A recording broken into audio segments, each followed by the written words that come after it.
खुलुमबाय लोगोफोर, नोंथांमोनखौ एनबि ब्रह्म चेनेलाव आरो फिन खेबसेबाव बयखौबो बरायनाय बावहरग्रोनाय जाबाय। आं दिनै नोंथांमोननि सिगाङाव आरोबाव माखासे सानसेयारि खौरां लानानै फैबावलायबाय। आसा खालामो नोंथांमोनहा खौरांखौ खोनासंनानै मोजां मोनगोन आरो जोबजासे नायलांगोन। दिनैनि गिबि खौराङावनो दङ 7 फेब्रुआरिनिफ्राय तेजपुराव आर्मि अग्निवीर रिक्रुटमेन्ट रेली खुंफुंगोन। आर्मि रिक्रुटिं अफिस एआरअ नारंगी, एआरअ जरहाट आरो रिक्रुटिं अफिस HQ शिलंजों लोगो नांनानै 7 फेब्रुआरिनिफ्राय 26 फेब्रुआरि 2026 सिम तेजपुरनि Bhageshwar sports complex, Jaswant stadium, Misamari केन्टनमेन्टआव अग्निवीर थाखोफोरनि थाखाय रौनिया हान्जायाव थिसनथाइ रेली खुंगोन। बे रेलीआ अग्निवीर थाखोफोरनि थाखाय सायख'जानाय बिजाथिफोरनि थाखाय, जेराव general duty, technical clerk SKT, tradesmen GT pass आरो ट्रेड्समेन 90 पास दं। थिखानाय फारिलाइ बादियै जिल्लावार थिसनथाइखौ खालामनाय जागोन। एआरअ नारंगीनि सिङाव थानाय जिल्लाफोरनिफ्राय सायख'जानाय बिजाथिफोरा फारियै बाक्सा, बरपेटा, बजालि, बङाइगाव, चिरां, दरं, धुबरी, गवालपारा, कामरुप महानगर, कामरुप गामियारि, कक्राझार, नलबारि, उदालगुरि, तामुलपुर आरो खोला सालमारा मानकाचार बायदि जिल्लाफोरनिफ्राय सायख'जानाय बिजाथिफोरा 7 फेब्रुआरिनिफ्राय 15 फेब्रुआरि 2026 सिम बे हान्जायाव बाहागो लागोन। एआरअ जरहाटनि सिङाव थानाय जिल्लाफोरनि बिजाथिफोरनि थाखाय 16 फेब्रुआरिनिफ्राय 21 फेब्रुआरि 2026 सिम खुंफुंजागोन, जेराव चराइदेव, धेमाजि, डिब्रुगड़, गलाघाट, जरहाट, लखिमपुर, माजुलि, शिबसागर आरो तिनिसुकिया दं। 2026 मायथाइनि 22 फेब्रुआरिनिफ्राय 26 फेब्रुआरिसिम शिलंआव थानाय थिसनथाइ मावख' HQनि सिङाव थानाय नगाव, मरिगाव, बिश्वनाथ आरो सनितपुर जिल्लाफोरनि बिजाथिफोरा बाहागो लागोन। सायख'जानाय गासैबो बिजाथिफोरा Bhageshwar sports complex, Jaswant stadium, Misamari cantonment, तेजपुराव गावनि एडमिट कार्डआव मख'नाय अक्ट' आरो समाव रिपर्ट खालामनो नांगोन। बिजाथिफोरा गावनि एडमिट कार्डजों लोगोसे गासैबो गुबै फोरमानलाइफोरजों लोगोसे रेली फोसावलाइयाव मख'नाय बादियै लाबोनांगोन। रिपर्टिं अक्ट' आरो समनि सोमोन्दै फोरमायथिजों लोगोसे इमेलफोरखौ सर्टलिस्ट खालामनाय बिजाथिफोरनो बिसोरनि रेजिस्टार खालामनाय इमेल थंआव सिगांग्रो दैथायहरनाय जाबाय। जायफोर बिजाथिफोरा गावनि एडमिट कार्ड मोनाखै एबा डाउनलड खालामनो हायाखै, बिथांमोनखौ हेफाजाब मोननो थाखाय गावबा गावनि आर्मि थिसनग्रा मावख'जों सोमोन्दो लाखिनो थाखाय बोसोन होनाय जादों। बांसिन सोंलुनि थाखाय बिजाथिफोरा स्क्रिनआव होनाय नम्बर आरो इमेलआव खौरां हरनो हागोन। गुबुन मोनसे खौराङाव दङ खामानि मावग्राफोरा मुजुरि होयैनि अजद होनानै दिग्बैयाव इन्डियान अइल कर्परेसन लिमिटेड IOCLनि गेटखौ होथेयो। बेथननि आंखाला उदां दावराव-दावसि सोमजिदों। गोबां थिखादार मावथिफोरा दिग्बैनि AOD खुंथायारि दरखंआव सानसे सोमावसारनानै मुजुरि होनायाव गोबाव जानायनि अजद होदों। बे सोमावसारनाया फुंनिफ्राय जागायदों आरो बे फोरमायथिनि समसिम जेबो हेंथा गैयाजासे सोलिबाय थादों। सुलुंनिफ्राय मिथिनो मोननाय बादिब्ला केन्टिन, रिफाइनारि, इलेक्ट्रनिकेल, हान्थामेला, लेबरेटरि, मुवा बेसादफोर आरो सिभिल टाउनशिप बायदि गाहाय बिफावफोराव खामानि मावनाय सा 300 सो थिखादार मावथिफोरा गावनि सरासनस्रा खामानि मावनायनि उनावबो बेथनखौ मोनाखै। मोनाबिलि समाव सोमावसारनाया गोख्रों जायो जेब्ला सोमावसारारि मावथिफोरा मावख'नि सम जोबनायनि उनावबो खुंथायारि बिबानगिरि आरो मावफारियाफोरखौ कमप्लेक्सनिफ्राय ओंखारनायनिफ्राय होबथादों। एक्जिट गेटआव सुबुं होबथानानै सोमावसारगिरिफोरा मावख'गिरि आरो मावफारियाफोरनि थांलाय फैलायखौ होबथायो आरो गोबाव समनिफ्राय थालांनाय बेथनखौ होआजासिम रावखौबो ओंखारनो होनाय नङा होननानै बुङो। बिथांमोनहा बुङो दि IOCL दिग्बैयाव बेफोरबादि मावदांसाफोरनि दावराव-दावसिया फ्राय सरासनस्रा जानानै फैदों, जायनि थाखाय थिखादार खामानि मावग्राफोरा गाव गावनि मोननांगौ बेथनखौ दाबि खालामनो थाखाय खनले-खनले सोमावसारनो गोनां जायो। सुलुंनिफ्राय मिथिनो मोननाय बादिब्ला AOD मेनेजमेन्टआ थासारिखौ गोरलै खालामनो थाखाय थोंजों बेथन होनायनि सायाव साननो राजि जादों, नाथाय खामानि मावग्राफोरा बे थांखिखौ नेवसिगारदों। बेखौ जुक्ति होनानै बुङो दि थोंजों रां होनाया बिसोरनो आयेनारि मुलाम्फानिफ्राय जानगाराव थागोन, जेराव प्रभिडेन्ट फान्ड PFनि बिहोमाबो दं, जायखौ आथिखालाव थिखादारफोरनि कम्पानिफोरनि गेजेरजों दिहुननाय जायो।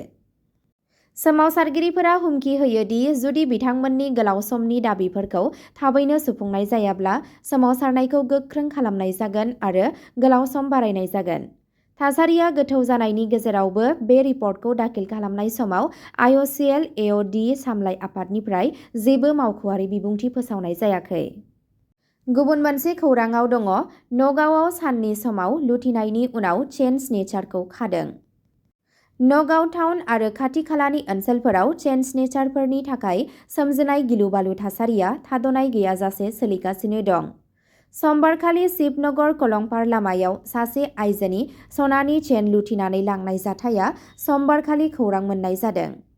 नुगिरिफोरा फोरमायनाय बादिब्ला बे जाथाया सानजौफुनि 1 रिंगासो समाव जादों जेब्ला सासे आजिरा मोननाय साख्रि-आवला सासे आजिरा लानाय मावथिआ सासे लोगोजों न'फारसे थाबायगासिनो दंमोन।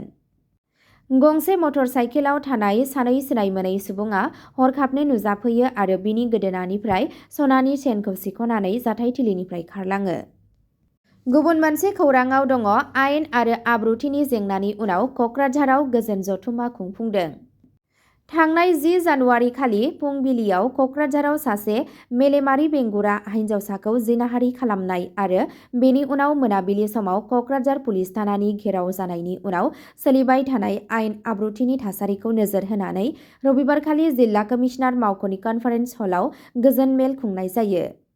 बे जथुम्माखौ जिल्ला बेंगिरि पंकज चक्रबर्तीया दैदेननानै कक्राझारनि गागि पुलिस सुपारिन्टेन्डेन्ट अक्षत गार्ग, सार्कल अफिसार, जिल्लानि बिबानगिरि आरो राजखान्थि दोलो, समाज आफाद आरो फरायसा आफादफोरनि थान्दैफोरजों लोगोसे जिल्लानि मुंदांखा नोगोरारिफोराबो नुजाथिदों। गुबुन मोनसे खौरांआव दङ जापानिज एनसेफेलाइटिसनि भेक्सिन होनाय हाबाफारिया 19 जानुवारिनिफ्राय बङाइगावआव जागायगोन। बङाइगाव जिल्लाया 19 जानुवारि 2026 निफ्राय 15 65 बोसोर बैसोनि सुबुंफोरखौ नोजोर होनानै जापानिज एनसेफेलाइटिस भेक्सिन होनाय हाबाफारिखौ जागायगोन। 21 साननि बे केम्पेइननि थांखिया जिल्लानि सिङाव सा 4,05,610 सुबुंफोरखौ भेक्सिन होनाय जागोन। गुबुन मोनसे खौरांआव दङ गिबि मन्थ्रि ड हिमन्त बिश्व शर्माया हावरा घाटआव 10,000 रां रानना होयो। थांनाय 12 जानुवारि खालि कार्बि आंलं जिल्लानि हावरा घाट LACआव थानाय डकमका गोजौ गेजेर फरायसालिनि गेलेग्रा फोथाराव गाहाय मन्थ्रि महिला उद्यमिता अभियान MMUAनि सिङाव मोनसे गेदेर चेक राननाय हाबाफारि खुंफुंनाय जायो।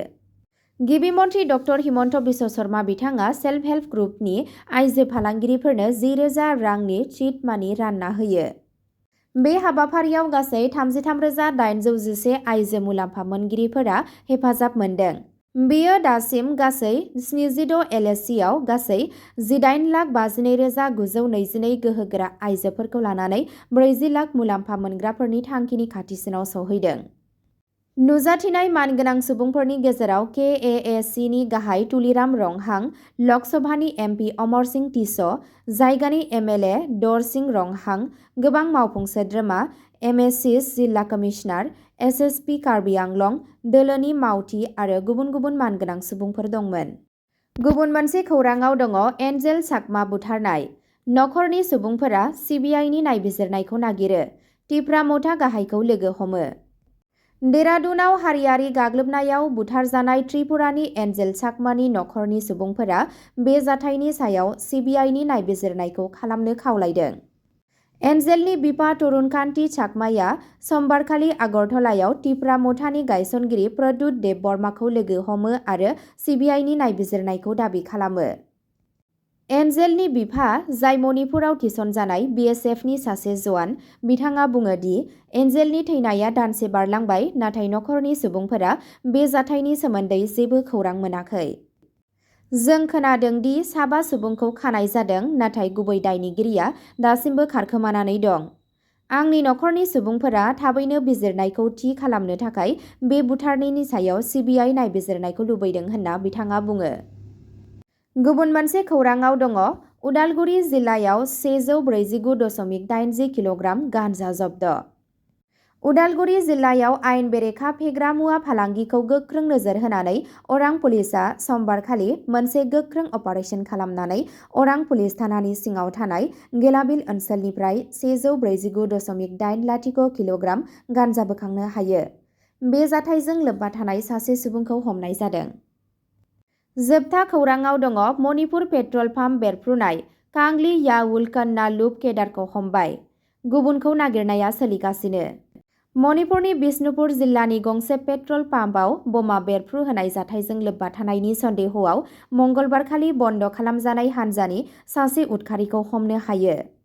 35 बोसोर बैसोनि दायनिगिरि कांगले याबल कान्ना लुप KYKLनि मावथि सोद्रोमाखौ काकचिं जिल्लानि कमनाव माखा लैखै ओनसोलाव हमनाय जायो। पुलिसआ फोरमायनाय बादिब्ला 8 जानुवारि खालि मोनानि 8 रिंगासोआव मयरां थाना लैखाई ओनसोलनि एलिडास फुएल स्टेशनाव बमा खुबैनाय समावनो बे बेरफ्रुनाया जादों। रावबो जोखोम जानायनि खौरां मोननाय जायाखैब्लाबो बे बेरफ्रुनायनि जाहोनाव गोबां गिखांनाय सोमजिदों आरो रायजोनि हायेन ओनसोलफोराव थानाय गासैबो थावनि स्टेशनफोरखौ थि नङै समसिम बन्द खालामनो गोनां जादों। पुलिसआ फोरमायनाय बादिब्ला बे जाथायाव लोब्बा थानाय उदखारिनि हेफाजाबगिरिफोरखौ सिनायथिनाय जाबाय आरो बिसोरखौ हमनो थाखाय नाजागासिनो दं। जेब्लासिम थावनि स्टेशनफोर आरो फालांगिरिफोरनि थाखाय रैखाथि राहा, इयुननि बमा गाग्लोबनायनिफ्राय रैखाथि होनायनि राहा आरो पेट्रल स्टेशनफोरखौ खहा जायोब्ला खहा सुफुंनाय दाबिफोरखौ मावफुंनाय जाया, अब्लासिम मणिपुर पेट्रलियाम फालांगिरि MPDFआ 10 जानुवारि खालि हायेन ओनसोल आरो बेनि खाथि खालानि गासैबो पेट्रल स्टेशनफोरखौ बन्द खालामनो फोसावो। अब्ला दिनैनि खौराङा बेखिनियावनो जोबबाय। एसेनोसै, गोजोन्थों।